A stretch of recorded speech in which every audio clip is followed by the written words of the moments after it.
to deliver for us. Today's speech followed a weekend retreat at Camp David, where the president huddled with his cabinet and Republican leadership to chart the policy course for 2018. Got a lot of work done, a lot of great work for the people. But the president was also dragged back into the Russia investigation and his fitness for office, spending part of that retreat responding to accusations in the new Michael Wolff book, Fire and Fury, that he is mentally unstable. The president tweeting the book is, quote, fake, written by a totally discredited author. Just so you know, I never interviewed with him in the White House at all. He was never in the Oval Office. We didn't have an interview. And I guess Sloppy Steve brought him into the White House quite a bit, and it was one of those things. That's why Sloppy Steve is now looking for a job. Sloppy Steve is President Trump's former chief strategist, Steve Bannon, who caught the full force of the president's fury after appearing to slam Donald Trump Jr. in the new Wolff book, calling Trump Jr.'s meeting with a Russian attorney, quote, treasonous.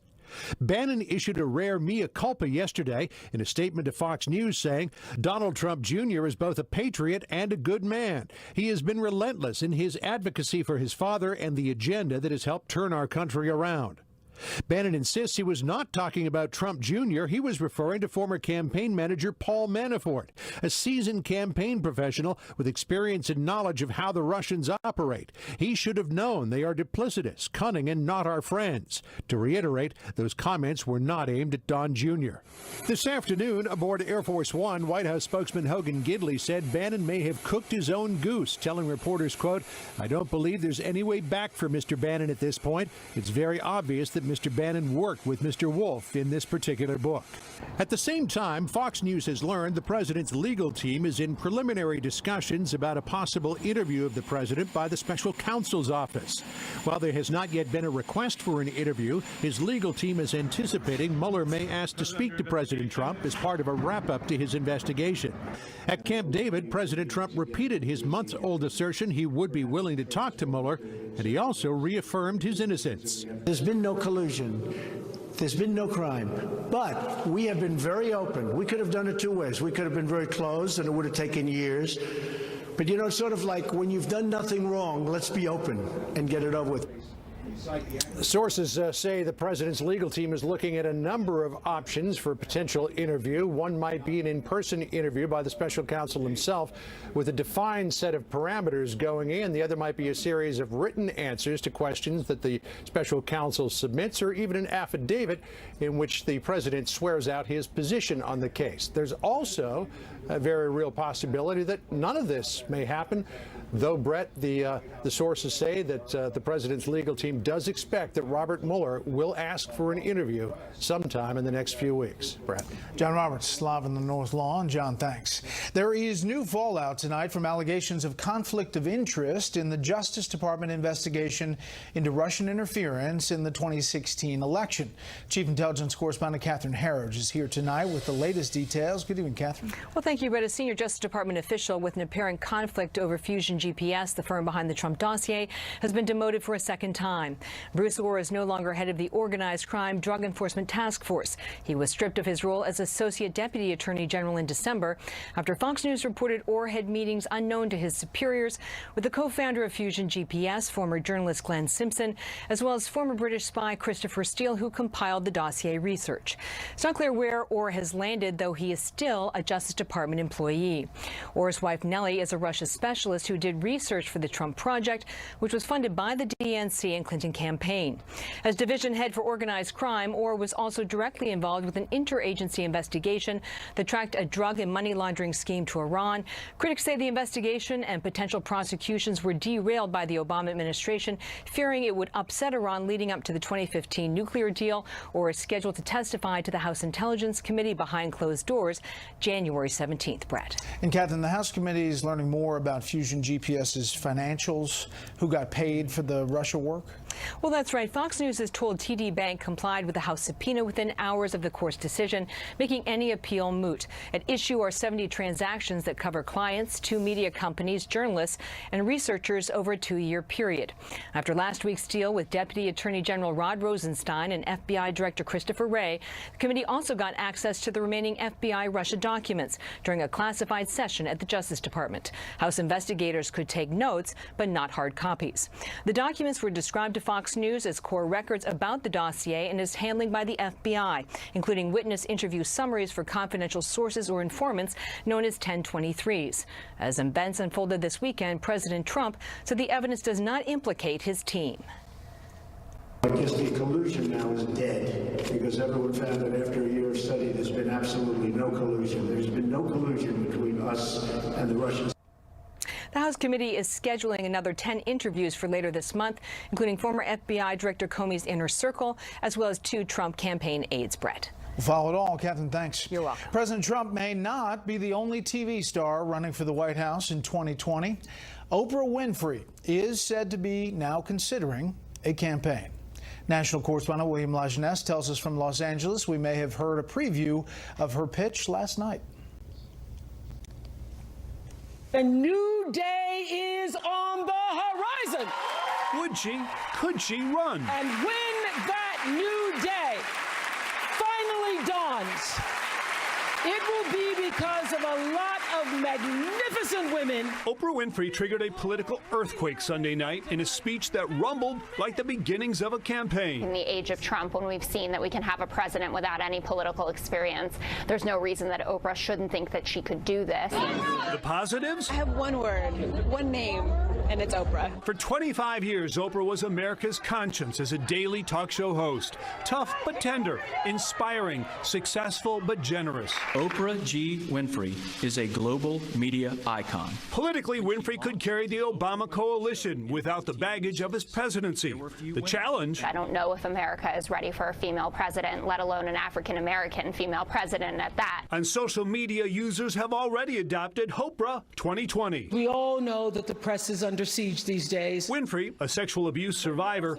told 20 million viewers sexual harassment and inequality exist beyond the glamour of Hollywood. They're the women whose names we'll never know. They are domestic workers and farm workers. Friends close to Winfrey reportedly say she's actively considering a run for the Democratic nomination, although 7 months ago she told a podcast, I will never run for public office. Okay, that's a pretty definitive. That's a pretty definitive thing. Last night, however, Winfrey's partner, Stedman Graham, told the LA Times it's up to the people. She would absolutely do it. If Winfrey were to run, she'd enter what is expected to be a wide-open Democratic field. But for now, we'll just have to let the speculation continue. Brett? William, thank you. The U.S. Supreme Court is refusing to hear a pair of cases challenging Mississippi's law allowing government workers and private business people to cite their religious beliefs in denying services to LGBT people. Justices ruled the plaintiffs did not have legal standing to challenge the law because they did not show they had suffered actual harm or direct harm. However, we're also told other cases on this issue will likely make their way to the highest court. 2017 was the costliest year ever for weather disasters in this country. The National Oceanic and Atmospheric Administration says the U.S. had 16 disasters costing at least $1 billion apiece.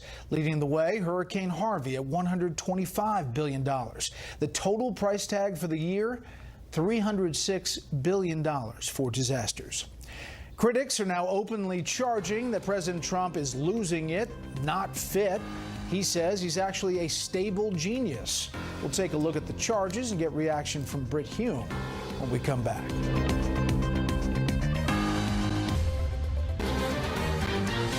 A source close to Mitt Romney says the former Republican presidential nominee was treated for prostate cancer last summer. Source saying Romney's surgery was successful and his prognosis is good. Romney has been mentioned as possibly running for the seat of retiring Utah Senator Orrin Hatch.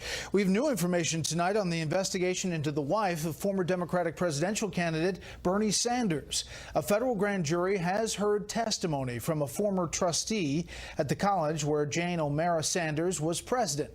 The Obama Justice Department launched a probe into allegations Jane Sanders committed bank fraud, and that her husband used his Senate office to help the school get a loan that eventually led to its demise. We'll continue to follow this case. Former Democratic Congressman Dennis Kucinich has filed some paperwork to run for governor of Ohio. Kucinich ran for president twice and was, until today, a Fox News contributor. He is one of several prospective entries in the race to succeed Republican Governor John Kasich, who cannot run again because of term limits. As we told you earlier, President Trump is fighting back against allegations that he is working with a diminished mental capacity, that he is somehow unfit, a lot of it coming from this new book that had Washington talking last week. The president says, as a matter of fact, he's a genius, and a stable one at that. Here's correspondent Doug McElway.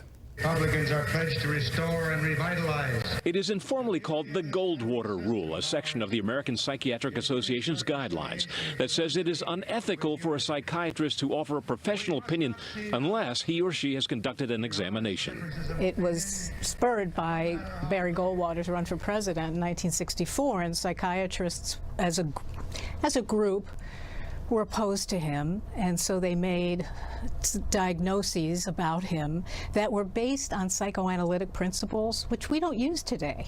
53 years later, Yale University psychiatrist Dr. Bandy X. Lee met with 11 Democratic lawmakers and told them that President Trump is mentally unfit for office. Dr. Lee says she's nonpartisan and didn't break the Goldwater Rule, but rather felt compelled to intervene due to a present danger for the general public. The president took to the very forum that Dr. Lee suggested as part of his problem. He tweeted, "My two greatest assets have been mental stability and being, like, really smart, and a very stable genius at that." The president's senior aides also fought back on the Sunday talk shows. I'm with him almost every day. He asks really difficult questions of our team at CIA so that we can provide him the information that he needs to make good informed policy decisions. The president's tweets absolutely reaffirmed the plain-spoken truth. A self-made billionaire revolutionized reality TV and tapped into something magical that's happening in the hearts of this country. The controversy has raised uncomfortable questions about mixing psychiatry with politics. In fact, there have been studies of psychologists and psychiatrists as a group, and they definitely do lean left of center. In a country where political divisions are so deep, some fear that could lead to the weaponization of psychiatry. It's very dangerous. I've railed against the criminalization of political difference. It's getting worse. In fact, it's already happening. In August, Democratic Congressman Zoe Lofgren introduced a resolution urging the cabinet to have the president examined by a team of psychiatrists. And many Democrats will again be meeting with Dr. Bandy X. Lee this week.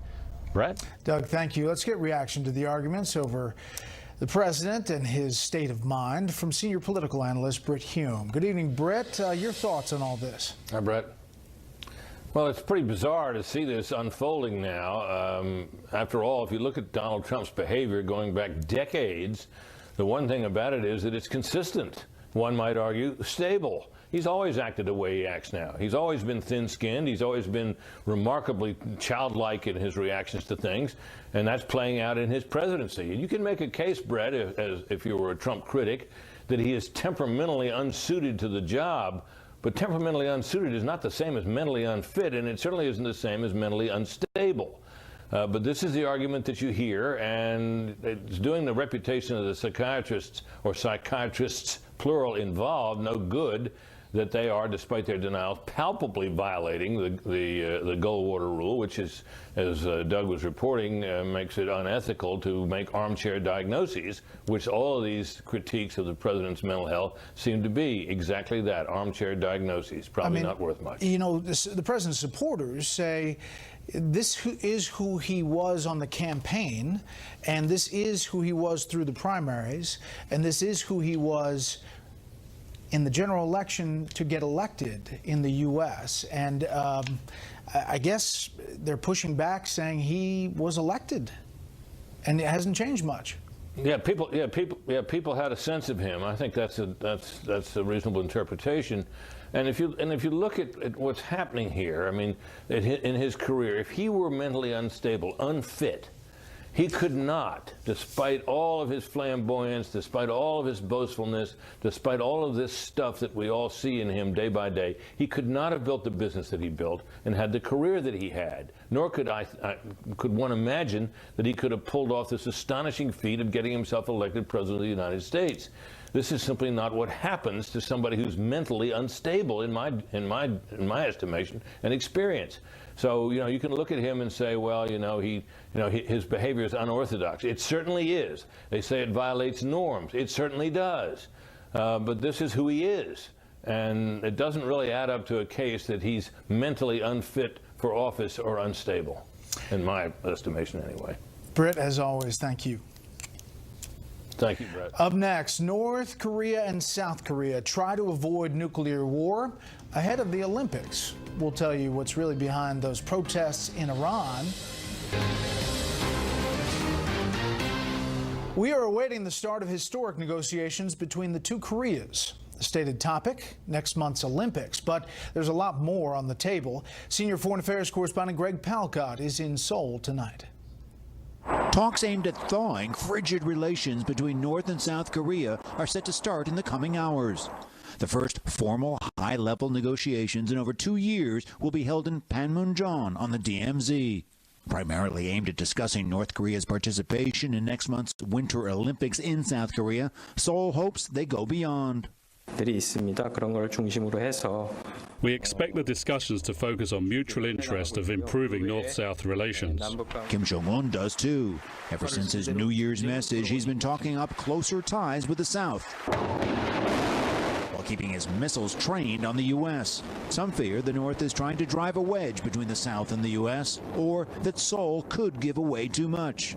Still, the Pentagon did delay U.S.-South Korean joint military exercises until after the Olympics, as requested by the South. And President Trump's recent references to the talks have been generally positive. South Korea is opening a channel that could have positive indirect effects to make it easier for the Americans to start talking to the North Koreans at a senior level. Washington's caveat for U.S.-North Korea talks is a halt in nuclear and missile testing by the North. French President Macron is also pushing substantive negotiations. Today he visited with Chinese President Xi while in Beijing. We exert pressure on Pyongyang together so that the regime goes back to the negotiating table and will then show that the notion of collective security is credible. After a nervous 2017, the folks in Seoul are simply hoping for more talk and less provocative action in the region. I'm very hopeful. I believe communication is necessary whenever, for whatever issue. And even Trump is supporting the issue right now, from what I know. The word that we are now getting is that the South Korean delegation is approaching the DMZ. The session is set to begin in 90 minutes' time. By the way, Kim Jong-un's birthday was on Monday. It remains to be seen whether he'll get any belated birthday presents from this foray into diplomacy. Bret. Greg Palcott live Tuesday morning in Seoul. Greg, thanks. As the Trump administration and the president continue to shine light on anti-government protests inside Iran, Iran's foreign minister is warning neighboring countries against supporting those protests that have rocked the Islamic Republic over the past 2 weeks. Let's talk about the current situation and what could be next. Norman Rule is the former Iran mission manager for the Director of National Intelligence, who before that spent more than 30 years at the CIA working on Middle East issues. And Kareem Sajapur is an Iranian-American policy analyst at the Carnegie Endowment. Thanks for being here, gentlemen. Thank you. Norm, let me ask you first. Where are we now? We can't get a real great sense of where these protests are on the ground. Well, social media has certainly been constrained by Iran's choking off of the internet. However, it's probable that these unrest continues, and arrests are continuing right now as the Iranians pick up the protesters, the instigators, and the people who organized the protest. Iran is also gradually starting to open up the internet, but they'll be careful to do so, fearing that doing so would allow unrest to increase. Kareem, the administration, the Iranian administration, the foreign ministry is saying if the Iran deal is scrapped, quote, appropriate and heavy response by the Iranians to the U.S., and that the U.S. administration will definitely regret it. That's coming out today. They're already charging that the U.S. is essentially behind these protests on the ground. Whenever there are popular protests in Iran, the Iranian government always blames it on outside powers, whether it's the United States, Israel, or more recently, Saudi Arabia. The reality is that Iran is a young population of 80 million people, and there's tremendous economic discontent, but also social and political discontent. But I think the fact remains that this is a regime which has 4 decades of brutality, and they are committed to staying in power. They don't have a lot of popular support, but they're quite united. The security forces are quite united. And I'd say society, in contrast, they're deeply discontent, but they're somewhat divided about what they want. And I think bottom line is that, I say in 1979, Iranians experienced a revolution without democracy, and today they seek democracy without a revolution. Norm, it's not like we saw in 2009, at least not yet, as far as the protests on the streets, but is the sense that the regime has lost some cred with its own people? Absolutely. And in fact, what's important is the protesters represent the basic constituency of the Supreme Leader, of Rouhani, of Ahmadinejad, and in some cases of the Green Path movement.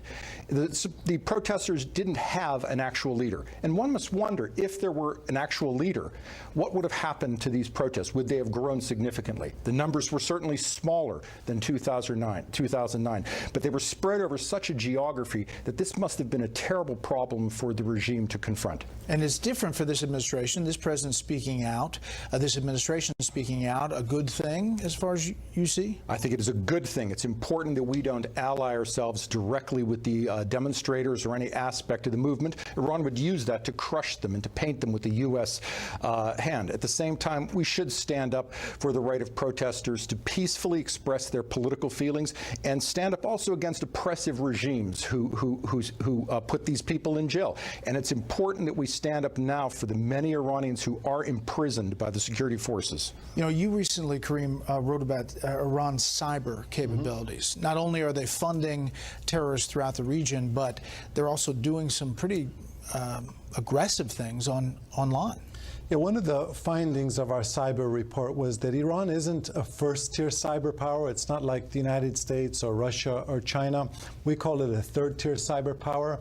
But they've been very effective at preying on fifth-tier cyber powers. So countries like Saudi Arabia, UAE, countries which don't really have an advanced cyber program or weren't paying attention, or even financial institutions. You know, Iran managed to hack, I think JP Morgan embezzled some money. So that's one of the things that Iran does well. And they can black out inside their own country. Yes, and I think this is a very key aspect of the protest. They can throttle the internet when they want to inhibit communications, when they want to inhibit information. And I think that for the United States, that's what's key, is you want to do everything in your power to prevent Iran's ability to have a communications and information blackout. For the rest of the global community, and you see Europe, Norm, kind of taking a hands-off approach, saying let's wait and see how this comes out. One German leader said, we don't know who the white hats are here. What do you say to that? Well, look, clearly the protesters are in the right. Clearly the protesters have valid grievances, and clearly this is a repressive government. And it's important for the world to stand up, the United States and its partners, with these people who are fighting for their freedom. At the same time, it's important that as we approach this problem in the days after, that we have a common approach with our European partners and our regional allies. We should be doing everything we can to push information technology into Iran so that Iran is unable to crack down on the internet in the inevitable future protests. But Norm, what do you think heavy and appropriate response to getting out of the Iran deal means for the Iranians? It's rhetoric. The Iranians must have investments to sustain the foundations of the regime. An absence of foreign investment means a weakening of the Iranian regime itself.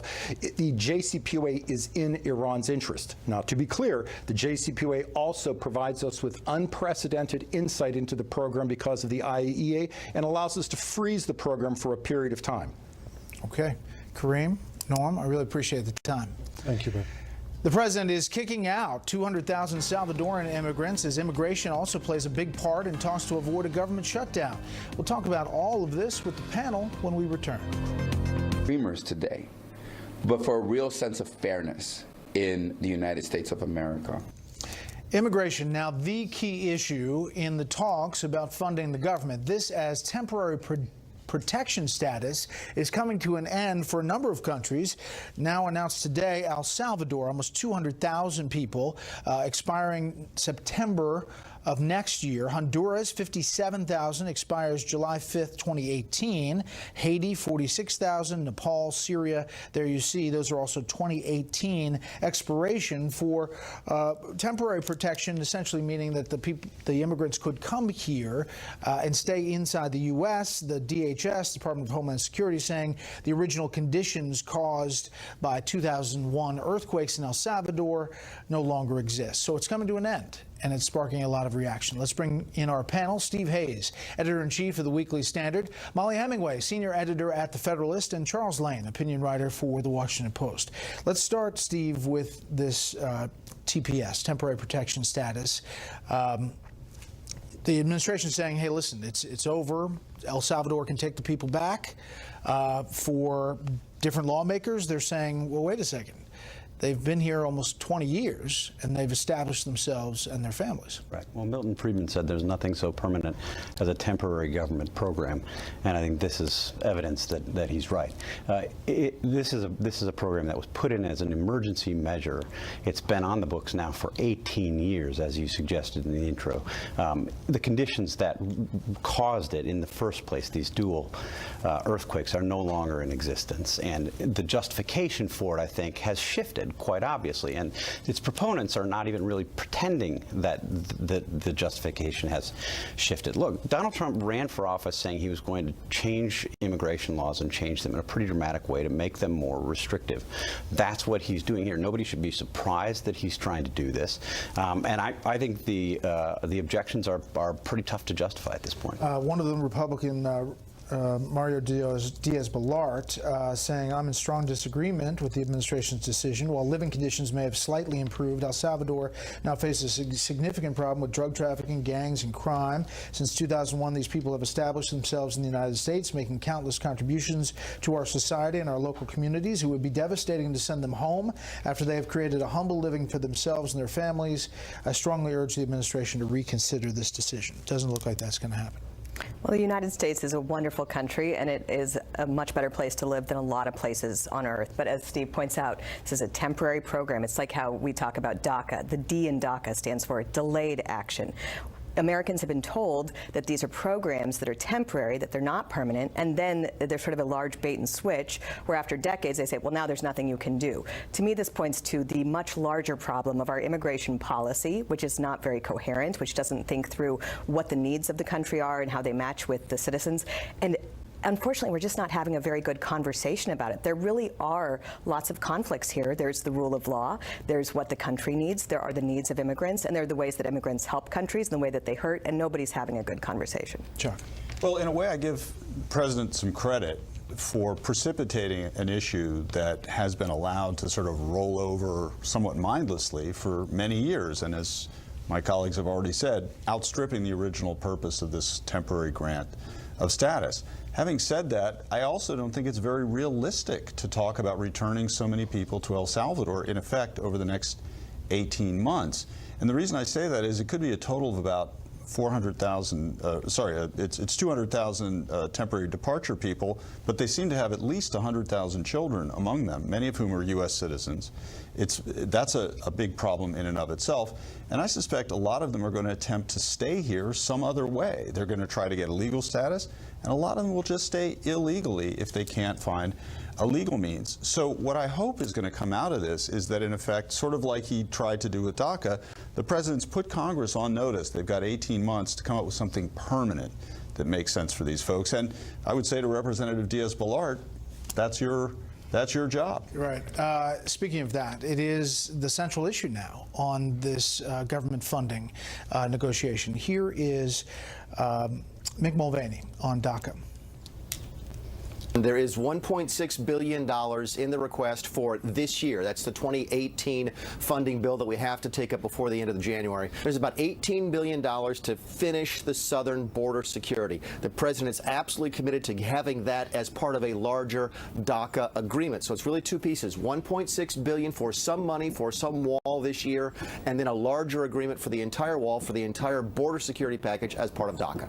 Can Democrats, Steve, get to a place where they don't give President Trump a win, they give him some security, they kind of punt the issue down the road a little bit about the wall, and they somehow come up with an agreement. Well, Democrats are deeply divided on this. I mean, you've got the progressive left that doesn't want to even have this conversation, and I think you've got more pragmatic Democrats that are willing to try to find some solution. And you know, it's a good guess as to who's going to win that debate. I think that the most likely outcome is that the give will be in how we define wall. What does a wall mean? It's not going to be a permanent structure that spans the 2,000 miles of the southern border. It will be a combination of cyber defenses and fences and the existing wall or the existing border protections, which cover some 654 miles of the 2,000 already, and that will be the give. I mean, that's where I think is that good enough for the president's base? And after a campaign of Mexico is going to pay for the wall, we're going to get the wall.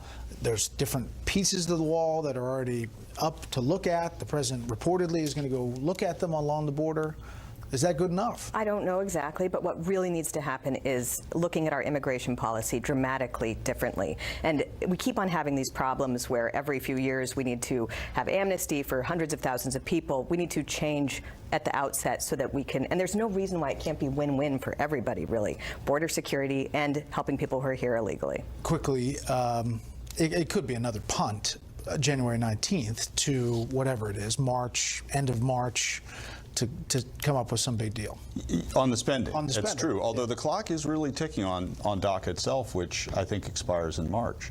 And as to your original question, is it good enough for the base? It can be if the president finds a way to pitch it that way, and he can already claim that illegal crossings in Mexico are way down in his presidency. He could declare victory himself, but I think he is very fixated on that physical wall. And Mexico is not paying for the wall. Mexico is not paying for the wall. Or an invisible wall. Next up, Oprah for